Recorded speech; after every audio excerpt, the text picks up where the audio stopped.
what it's like to live in a 3D environment. And this is like experimental planet where they come here to be, to be what we are, and have freedom of choices. So this might be just a testing ground for all of us to come to, but being locked in and not remembering is a very difficult thing. And my answer to that is a lot of meditation, find out who your guides are, clear your energy with sage, incense, and get yourself in a devotional mental attitude where you're grateful. Have an attitude of gratitude just for getting up each day, for the food that you eat. Be thankful. Always be thankful for whatever you have, and start asking for the guidance, and ask for them to reveal themselves. Pick up a pen and paper. Start to write every morning, so who's coming in today? And just let it come in. Maybe someone will come in, maybe they won't, but at least you're opening the door. Or what should I read today? And you'll be guided. Or where should I go today?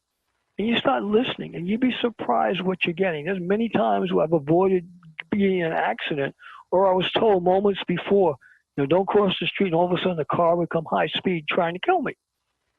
And they would guide me and tell me. Yeah, I was saved by my guardian angel back in 1990. I was going to be in a movie. I used to act as an extra in movies and stuff, and I had my own television show in Sacramento area for years.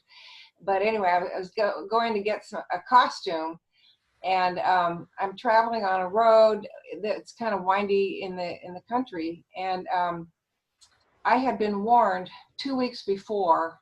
I heard this voice in my right ear saying, "You're going to be in a car accident." So when I went to get the costume for my girlfriend, I stopped off to get an iced tea at Taco Bell. And just as I'm reaching for the tea, I remembered, oh my God, I'm going to be in an accident. I better put my seatbelts on. Because back then, I didn't wear a seatbelt. It wasn't required. But I put both on, the shoulder and the seatbelt. And I'm traveling down this road, and here comes a car straddling the middle line, coming straight at me, playing chicken. I don't know what.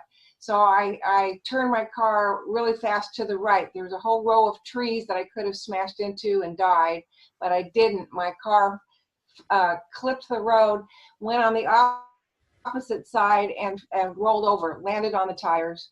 The car was kind of totaled. I didn't go to the movie, obviously, which was going to be in San Francisco. And but I always am thankful because I heard that voice. That was my angel telling me, warning me. So, yeah, I believe in the angelic presence, and I know that they are always there to help you. You just have to ask.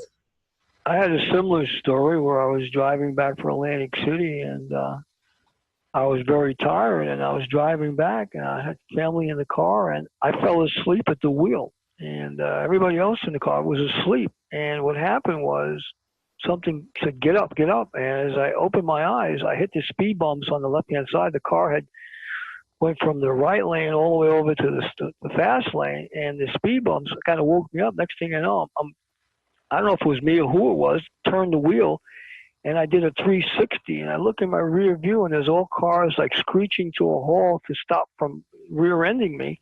And now the car ends up on the right side of the road on the shoulder, and I pull it to a dead stop. So the people in my car woke up, and they said, what happened? I said, I don't know. I said, I think we've been saved by the Creator. And I told them what just happened.